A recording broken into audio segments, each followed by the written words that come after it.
A lot of you struggle to get your shoulders and your spine to work perfectly through the point of contact. And a lot of you lose sight of how important it is to get your shoulders in the right direction so that your arms are going to be moving in the right direction. Your shoulders are going to influence the direction of your hands and your arms. Your spine is going to influence where the shoulders are pointed. If you think about those two components as you start to work through this program today, and you train your right arm and your right shoulder and your right wrist how it's going to function properly inside of this drill, then you're going to leave with a much better understanding of how to compress the golf ball like you would see of the best players in the world. This is a drill that's going to train you how to function properly through the hitting area. Let's get to work. All right, so as we get ready to start out this drill today, because there's going to be 3 big components, do me a big favor, head down below and subscribe to the channel. We love helping people play the game of golf, and I love helping you get out there and compress the golf ball. And if you like today's video, do us a big favor, leave us a thumbs up. And if you have any questions or comments, please feel free to post that up below. Step number 1. This is a very critical step in this process that a lot of you are probably going to get pretty bored by, but you have to go through this part because you have to learn how to get your arms and your shoulders to work perfectly from one side of the ball to the other. There's a lot that goes into that movement, but our focus on step number 1 is going to be primarily what the arms and the shoulders are doing. So we're going to isolate here, and we're going to make sure that our body goes into like a light impact position before we start this process. Now, each one of these steps is designed for you at home to create maximum awareness before you start moving into the next piece and then the next piece. I'm going to give you sort of a rep strategy that you can follow along with, but you're going to want to make sure that you have a camera working as you start to go through this, because you want to be able to back check these movements and back check the positions to make sure that you're ready to move on. We want your eyes focusing down on the golf ball. You're training your proprioception here. I don't want your eyes looking all over the place, checking your phone out, watching the beverage cart girl drive by. I want you to stay laser focused here. So the way that we're going to do this is we're actually going to do this lead arm only first, and then we're going to train the trail arm and shoulder, what it should feel like to go get on the golf club the correct way. So I want you to grab your favorite 7-iron or 8-iron. I want you to have a golf ball down on the ground that we're going to use as a visual here. We're not going to be hitting any balls at first. And I'm going to have that ball position off of the logo on my chest. Get a good setup going here. And what I want you to do is I want you to take that trail hand off the golf club. I want you to shift your hips over to your lead side, keeping your head back and behind the ball. Open your hips up slightly and make sure that your shoulders remain square. Perfectly square to your target line. Do not let them turn open when you make this little swing. And all you're going to do is you're going to do a hip high to hip high swing, extending your left arm out away from your body as much as you possibly can. And you're going to see a whole bunch of space here between my bicep and my armpit. Your toe of the club should be perfectly toed up to the sky. This would be toe left. This would be toe right. I want it perfectly toed up. From that position, what we need to do is we need to go get our right hand on the golf club. Now, from this position, if I told you to go put your right hand on the club, most of you would do this. Now, what's the problem with this position? Well, there's a lot wrong with that position. Your shoulders turned open, your spine started to move vertically. Most of you at home run the problem of having way too much rotation and way too much vertical movement from your spine when we're trying to deliver the club down here. So what we're going to do to fix this is we're actually going to work on keeping our trail shoulder back behind the golf ball as we start to go reach and get our hand on the golf club. We want to keep it from moving in front of the golf ball, and we want to try our very best to keep it from moving in towards the golf ball, even though it will slightly. So how I want you to go get your right hand on the golf club is I want you to do that same thing. So go ahead and take a good setup. Open your hips up, keep your head back, shoulders nice and square. Now, if I wanted you to keep your right shoulder down and depressed and away from your ear, not shrugging it, not rounding it, and I want you to go get that right hand on the club without letting it move in the direction of the golf ball, then you would have to take your right hand and arm and you would have to reach underneath. Now at that same time, if you watch really closely, in order for me to be able to accommodate this movement, I have to pull my left arm so that my bicep is more connected to my chest. And what you'll feel here is that you're going to see some stretch in your lead side flank, and you'll feel a lot of side bend in your trail side. That's a position that's going to feel a little bit uncomfortable. It's a position that you move through so fast in the golf swing you never feel it.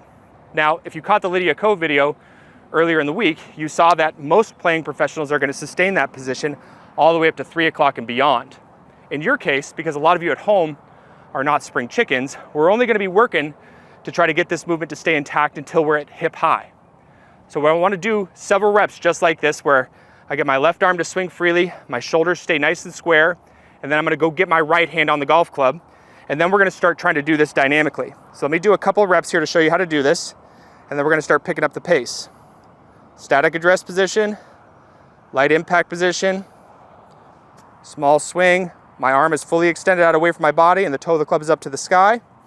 My right hand is going to go get on the golf club, keeping my right shoulder back behind the ball as much as I possibly can, feeling this position.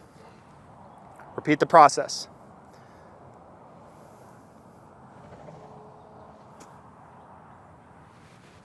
Now, once you get this really good and you can feel it, what I want you to start to do is I want you to scrub back to just outside your hips and move back to that same position. And I want you to repeat that for as many reps as you need to in step number 1. When you start to get pretty proficient with it, where you can start from a static address position and you can go make a little shift and turn, and you can swing through just like I did there, and you know that your right shoulder didn't move in towards the golf ball, it didn't move in front of the ball, and you have that nice looking extended position, you can start either hitting some golf balls or you can start working on step number 2. All right, so step number 2 is where we start picking up the pace a little bit. This is where we're gonna really start refining the sequence, the trail arm and the trail shoulder functions from about a 9 o'clock to 3 o'clock function. And we're gonna do just like we did in step number 1, and we're gonna isolate. But we're gonna isolate in the opposite direction here, and we're just gonna train the right hand and right arm and the golf club to work inside of this movement before we start bringing the left hand back to the mix. Now, if any of you have seen or not seen the adaptive rotation drill, if you haven't seen it, go watch that video and then come on back here. This drill will make a little bit more sense to you. If you have seen it, then this is like the best friend to that drill, because this is the downswing component to it. You can do this drill with a golf club or you can do it without a golf club. I'm gonna demonstrate it with the golf club flipped upside down, just because I want you to start getting comfortable with the feel of having a club in your hands to make these movements happen. Now what I want you to do is I want you to go ahead and take your setup, both hands on the club. You're gonna take your left hand off of there. You're gonna cross it over your shoulders. And all you're gonna do from this position is you're gonna make a small shift and you're gonna turn that elbow outside your trail foot so that your trail arm, or your right arm in my case, is extended out away from my body. Now what I wanna be able to do here is I want to feel like my shoulders and my arm stay right where they are. And I wanna really work hard to get my legs and my hips to rotate open to about 45 degrees. Now remember this, a good impact position is going to be where your hips are open somewhere between 35 and 45 degrees, and your shoulders are gonna be perfectly square to your target line. So if you have your shoulders kind of wound up about 55 to 60 degrees like I just demonstrated there, and you take your hips from that position and you shift and you open them up, that's gonna move your shoulders around into the point of contact. But we're not gonna just stop our trail arm at contact here. We're gonna let it swing through and extend with our trail shoulder function that we just learned in step number 1. So how this drill is gonna look is just like so.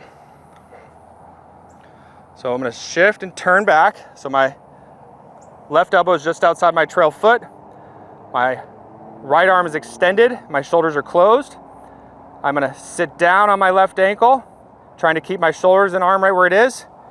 And then I'm just gonna pull those hips open and I'm gonna let the arm swing like I was doing in that first step. Keep your shoulders nice and square as the arm swings into that release position.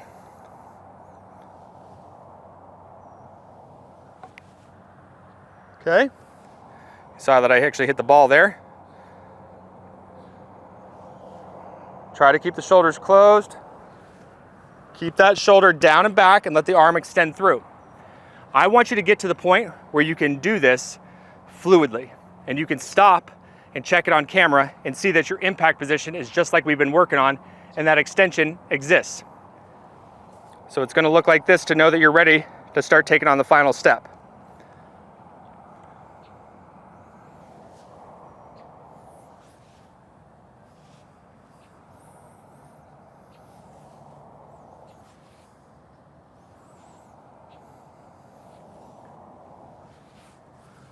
So when you look at those slowly, what you're gonna notice is that my hips pull my shoulders around. When the arm gets to the point of contact, my shoulders are fairly level. But what you're gonna notice is that the shoulder plane steepens as my arm starts to extend out in front of my body. If I can do that fluidly, now you're ready to start taking on the final step to this. We can start hitting some golf balls. Step number 3 is where we start to put it all together. This is where we start bringing steps number 1 and 2 to the driving range, and we start learning how to hit some golf balls with this. But we're also gonna add one very key component to the mix that's gonna turn you into a compression machine. And that is the stability to the club face as it's working its way through the release. Now, what you're gonna find, if you were to look at the top 1,000 players in the world, is that if you put a hack motion on their wrist, is that you're gonna find that there's nothing in common. There's all kinds of variants. But one of the things that you will see that's common is in their trail wrist. In my case, it's my right wrist, is that at the point of contact, as it starts to move its way through the point of contact, is that this trail wrist is still going to be somewhat in extension. Now, I use the word wrist set more than I would use of extension or hinging. What I want you to think about as wrist set is if you were to get ready to hammer a nail into the wall and you pulled your wrist back, it's kind of that middle point between cocking and hinging. That's that wrist set. But in the downward half, this wrist starts to uncock. It's still gonna remain in extension. That's the piece that you're gonna be working on trying to maintain all the way through until your hands start to exit outside of your lead thigh. But when we practice this, now that we're adding in another component, is we're gonna start from the ground up, because we're ready to start hitting golf balls and we want to remember what it is that we're trying to get connected to here. In our case, we're trying to get connected to the right shoulder function, the right arm function, and the right wrist function. That's how I just taught you. I taught you how to build this up.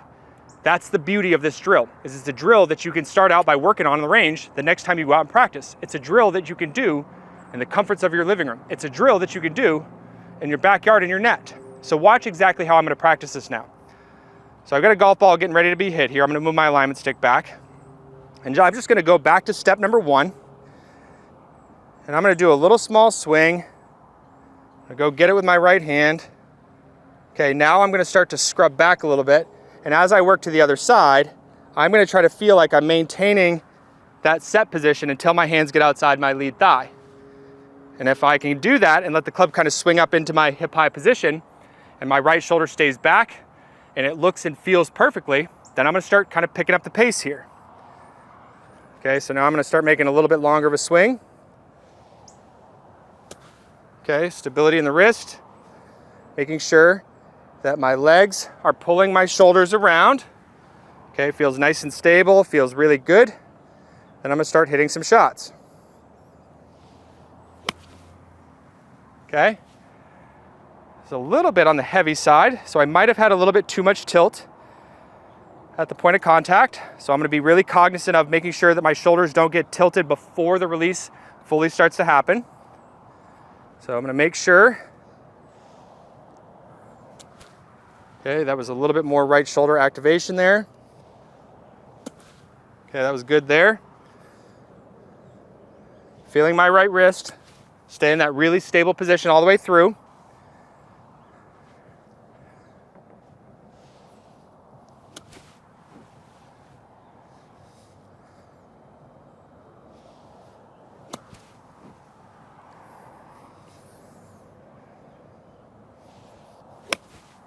Okay, good contact there. Felt like a really good position to move into and through.